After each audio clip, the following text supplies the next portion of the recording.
Shalom Bapak Ibu yang dikasih Tuhan. Hari ini kembali kita berjumpa dengan kasih karunia Tuhan. Hari ini kita mau belajar tentang firman Tuhan yang terambil dalam 1 Korintus pasal 13 ayat 13. Firman Tuhan berkata kepada kita, demikianlah tinggal ketiga hal ini, yaitu iman, pengharapan, dan kasih. Dan yang paling besar di antaranya ialah kasih. Yang pertama, Tuhan mau dalam kehidupan kita untuk menjadi anak-anak Tuhan yang dewasa rohani. Maka yang pertama dikatakan kita memiliki iman. Siapa yang beriman di dalam Alkitab? Banyak sekali tokoh-tokoh dalam Alkitab yang beriman kepada Tuhan.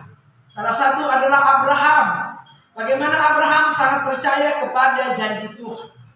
Demikian juga seorang wanita yang pendarahan selama 12 tahun. Dia beriman kepada Tuhan dan dia berkata, kalau aku sudah menjamah jumpai daripada Tuhan Yesus, saya akan sembuh. Dan itu akan dia lakukan. Saat dia menjamah jumpai daripada Tuhan Yesus, maka pendarahannya berhenti. Atau dia mengalami mujizat yang daripada Tuhan. Bagaimana kita sebagai anak Tuhan? Apakah kita sudah percaya sungguh-sungguh kepada Tuhan? Janji Tuhan akan digenapi bagi kita yang beriman kepada Tuhan. Yang kedua dikatakan di sini, setelah kita beriman kepada Tuhan, apalagi yaitu berpengharapan. Kita mau belajar dari tokoh Alkitab bagaimana seorang janda di Sarfat. Waktu Nabi Elia datang ke sana minta minum dan dibuatin roti, janda di Sarfat ini tadinya memang sudah putus asa karena tinggal segenggam tepung dan sedikit minyak, setelah itu mati. Tetapi waktu dia taat, dia berpengharapan kepada Tuhan, dia melayani Tuhan dengan melayani Nabi Elia, dia memberi air minum, dia membuatkan roti, dan firman Tuhan berkata, tepung yang segenggam tidak habis-habis dan minyak tidak habis-habis sampai datang hujan, sampai panen. Karena apa? Dia berharap hanya kepada Tuhan Yesus. Pengharapan kita satu-satunya hanya kepada Tuhan Yesus. Anda berharap kepada dunia, itu akan sia-sia.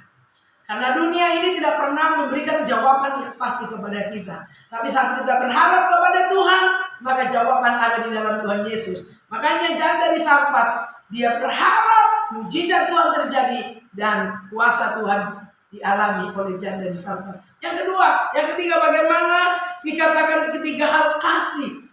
Di dalam Alkitab bagaimana Yesus telah datang ke dalam dunia mengorbankan dirinya karena dia mengasihi jiwa-jiwa. Karena dia mengasihi kita orang yang percaya kepada-Nya. Tuhan tidak mau kita masuk dalam ke dalam neraka.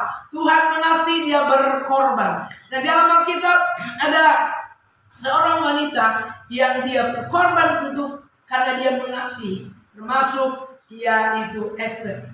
Kalau saudara belajar dari kitab Esther, dia berkorban buat bangsanya. Dia berkata, sekalipun aku mati, aku akan menghadap Raja Ahasuerus.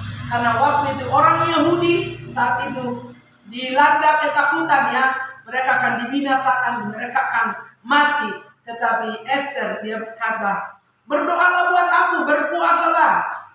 Sekalipun aku harus mati, biarlah aku mati, aku tetap berjumpa atau menemui Raja Ahasuerus. Padahal waktu itu ada peraturan untuk berjumpa dengan raja. Tetapi Esther melakukan yang terbaik. Contoh yang lain bagaimana Ruth. Juga dia berkorban buat mertuanya. Dia tinggalkan ayah ibunya. Dia tinggalkan keluarganya. Dia korbankan hidupnya.